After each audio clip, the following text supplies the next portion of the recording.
This survey proves that Xbox fans have nothing to worry about. What's up, y'all? I'm Ray, and this is my channel, Xbox Ready, where I get on and I talk about Xbox stuff. The latest news, rumors, games, accessories. I talk about everything going on in the world of Xbox, because I want to make sure that you are Xbox ready. Now, Xbox has had a little tiny problem this past generation. I say it's a tiny issue because overall it doesn't happen all the time, but when it does, people make a really big deal out of it, and it's happened enough that people take notice and are starting to worry. I'm talking about this phenomenon that happens where a game will come out, sometimes a very popular game, and for whatever reason, they choose to not release their game on the Xbox platform, whether it's the Windows Store or the Xbox PC app or Xbox consoles. Last year, everyone was having a really great time with this batch, talking about the alternate endings. Oh, which girl are you gonna choose to romance? And unfortunately, if you are an Xbox owner, you were not able to jump in on the fun, join the discourse.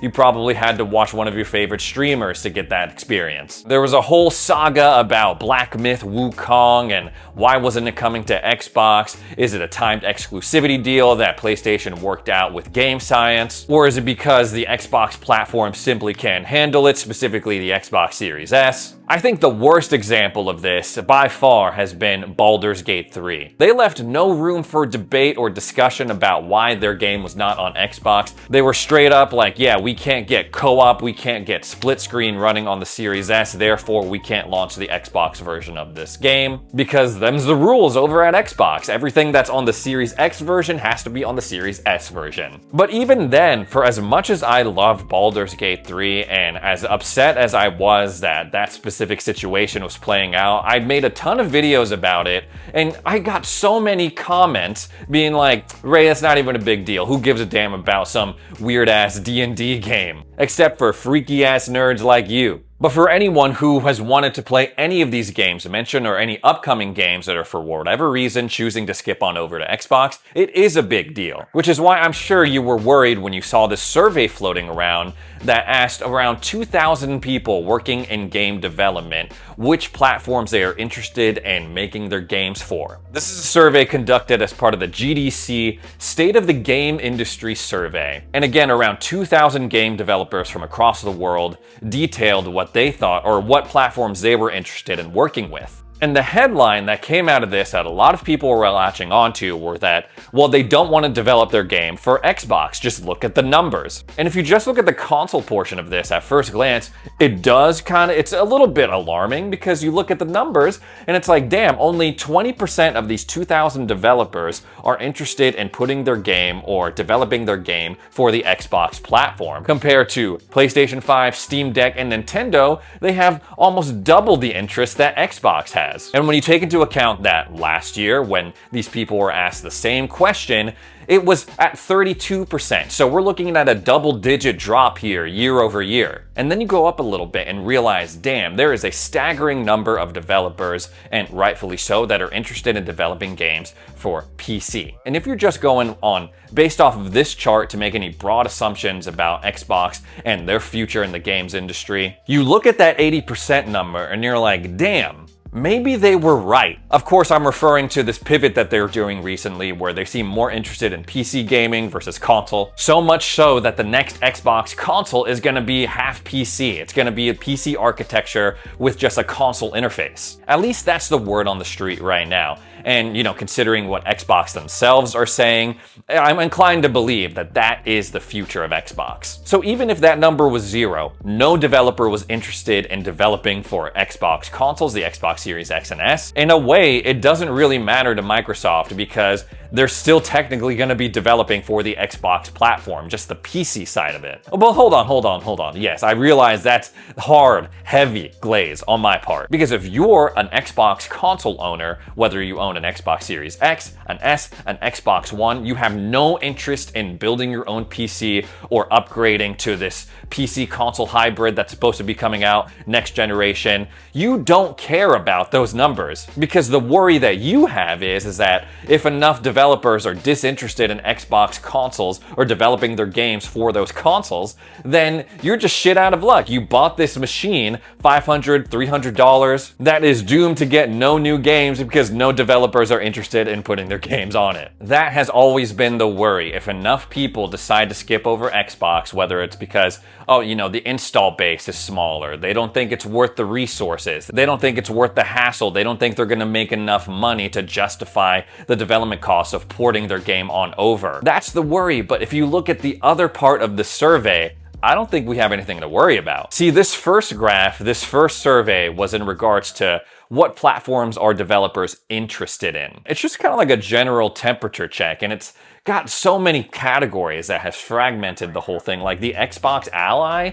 has its own category and still it's got 7%. I don't know why that would be separate from Steam Deck, or I'm not sure if this was the best structure for this survey. There was a separate part of the survey where the developers were asked what games or what platforms have you worked with recently? And this paints a much different picture. Sure, it doesn't generate the same eye-grabbing headlines as, you know, freaking only 20% of developers want to work with Xbox versus 40 for PlayStation. It takes the console war element out of it, but it provides what I believe is a much more realistic glimpse into the industry as it is right now. Not some console war Twitter bullshit. PC is still at the top, so 83% of developers said that their most recent project came out on PC, followed by the PS5 or PS5 Pro at 47%, and then look what's underneath that at 40%, the Xbox Series X and S. There's been so much doom and gloom, so much discourse about how, you know, Xbox Series X and S, they only have half the install base, half the customers as PlayStation 5.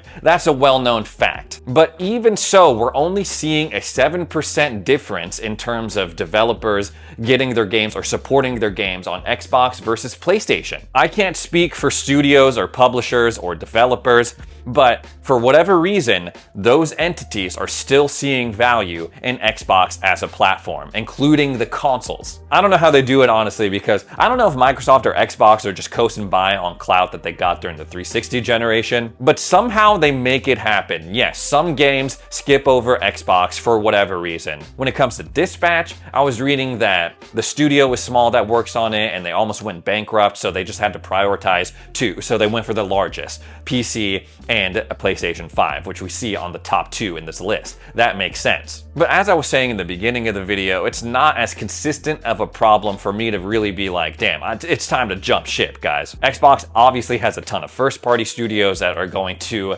support the Xbox platform until they die. But they also have a great relationship with a lot of third-party publishers. They got EA and Ubisoft to play ball with Game Pass in some way. Same thing with Capcom. Same thing with Square Enix, to the point where we're finally getting the Final Fantasy Remake games on Xbox consoles. I never thought I would live to see the release of the Xbox version of Final Fantasy 16, yet here we are. You know, Xbox has been doing some questionable things lately, but they still have some pull, obviously, with third-party partners. I don't know what department is in charge of this. I don't know who is responsible for snagging this deal with Sandfall Interactive and Expedition 33. Before everyone was going crazy about this game, Xbox somehow got them to be in their Developer Direct showcase. And we're seeing that again with Game Freak and Beast of Reincarnation. Again, I don't know who's making these deals happen. How they're getting the marketing rights to a new game made by the studio that made Pokemon. But somehow it's happening. There's probably a ton of money involved. We know that Microsoft, Xbox, they spent over $1 billion in trying to bring at least third-party games to Game Pass, but they're making it happen even though they only have about half of the consoles out in the market than their competitors do. And I think that speaks to the fact that Microsoft Xbox has been a little bit more flexible. They haven't been tied to just the console. Like I said, they've been expanding in PC and to a lesser extent cloud gaming. Like, they still have stuff to offer the gaming community, and I think developers see that. Xbox has really been at the forefront of cross-save, cross-progression, cross-play, and a lot of these modern, at least multiplayer games, are trending in that direction. It's gotten to the point where it's kind of weird when a game doesn't have crossplay. Like Elden Ring Night Rain. I mean, I love that game, it's awesome, but again, a little weird that I would have to buy it on the same platform that all my other friends were playing it on. Or maybe they're just getting a big fat check and being told, hey, make an Xbox version of their game. That's totally possible too. And I was also reading the other day how Xbox is trying to make it easier for people to put their game onto their platform. Specifically, the Xbox Game Publishing Guide is now public, NDA free, and accessible to everyone. Microsoft says by opening up our game publishing documentation, we're removing barriers to learning and making it easier for teams of all sizes to understand what it takes to ship a game on Xbox. Whether you're a first-time independent developer or a seasoned publisher, you can now browse the guide freely, share it with your team, and reference it throughout development. Looks like they even have a Discord for it too. And I know some of you hear that word, indie developers, and say, who cares, right? But technically, Expedition 33 was an indie game, and Dispatch, the game we were talking about earlier in the video, smaller independent studio. And when those types of games hit, it is so impactful for Xbox. When Pal World blew up and became like the biggest third-party launch on the Game Pass, that was big for Xbox. Of course, they've had to deal with a lot of other crap and lawsuits and stuff, but at the time, that was big because they didn't have to spend a ton of money to get a hit game that everyone was talking about. If anything, you can argue that the indie, smaller, AA games have been Xbox's strength this entire generation. Xbox needs to do whatever it takes to make it as easy as possible for developers to work with them, especially now when their messaging seems completely different and all mixed up compared to 5 years ago. This whole everything is an Xbox thing. Let's shift gears for a little bit. That's gonna be really, really clever once you find out what we're talking about next. I'm talking about Forza Horizon 6. We got a really good look at this at Developer Direct just a couple of weeks ago, and Playground Games has me hyped all over again because they just came out with this 10 best features coming to this new game that we got coming out on their website. So let's dive in. Obviously, with a new Forza Horizon game, there comes a new setting. In 5, it was Mexico. In 4, it was the UK. Now it is Japan. And they went into some more details about what specific locations that you can expect to explore in this new game, including Tokyo landmarks like Shibuya Crossing, Tokyo Tower, and the C1 Loop. I'm really looking forward to all of that. I've personally never been to Japan, but I'm a big fan of Japanese culture. I mean, I'm a big fan of anime, and through anime, I've gotten to experience other Japanese media, film, live action television. There was a time where I, believe it or not, was almost offered a job as a vocalist at Tokyo Disneyland. It didn't end up working out, but I went really far in the process. That was the closest I've ever been to going to Japan. But I'm a really big fan of media that's able to capture what I assume is the spirit of Japan. I loved Ghostwire Tokyo. I was talking to my friend Matt about this the other day, but I'm a big fan of the manga I Am a Hero because I think the artist does such a good job of capturing little details about Tokyo and the city. It makes me really feel like I'm there in the zombie apocalypse, even though it's not even colorized. When done right, Japan is just one of the most dynamic settings that you can have for your television show, your game, your manga, your anime. And from everything that we're seeing, it looks like Playground Games is gonna knock it out of the park when it comes to FH6. They went into detail about Horizon Rush, which are these obstacle course events around places like the Tokyo City docks. It's a new event type and it ties into the return of wristbands in some way, which is how you progress towards becoming what they call a Horizon legend, which I'm really into because sometimes in FH5,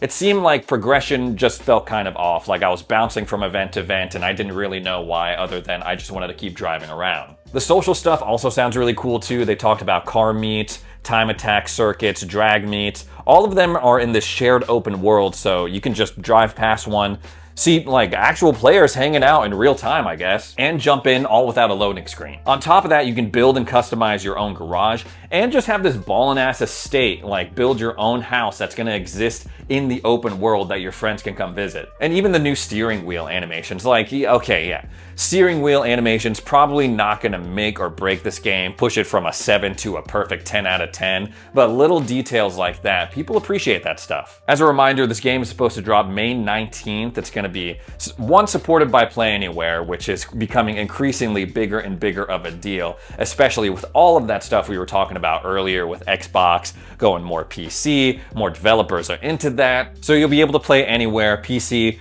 console, cloud, and of course it's also going to be on Game Pass. If you want early access though, you're going to have to shell out a little bit more money so you can play it on the 15th, 4 days early. I'm not sure if they're bringing back that whole situation where you know, you download the game on Game Pass, you pay for the premium edition like 20, 30 bucks, and you get that same early access. I don't see why they wouldn't. They did it for the last Forza Horizon launch. They did it for a bunch of their other first-party games too. So I imagine that tradition is going to continue. I'm super excited for this game, and it's shaping up to be that first-party banger that Xbox can finally use to separate itself from some of these crazy headlines. That's going to be the first domino to fall in what should be a really awesome year for Xbox when it comes to their first-party output. Anyways, guys, that's all the Xbox stuff I got to talk about today. Thanks so much for joining me for another edition of Xbox Ready. If you made it this far into the video, consider subscribing, and we'll see you in the next one.